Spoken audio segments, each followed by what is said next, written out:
सोनिया जी हैं और ये बहुत अच्छी आर्टिस्ट है हमारे नेपाल से।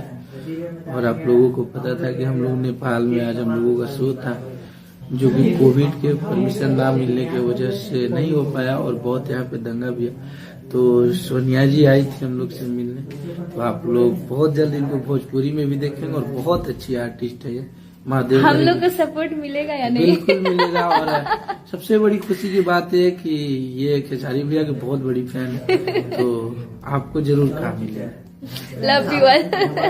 हमारा कितना गरियला लोग, कितना गरियला लोग हमारा के कितना कुछ कहला लोग, आखिर में आज समय है नु कहियो ब्रांडे रहेगा, नामे ब्रांड बा, पीठ दिखा देवे न हेंगे तो आदमी चिन जाला सन सोम्या पकड़ लिया। पर जो ये हम लोग का ये ट्रेंडिंग चल रही है टिकटॉक पे बोलने से या फिर यूट्यूब पे बोलने से कुछ नहीं मिलने वाला। हम लोग के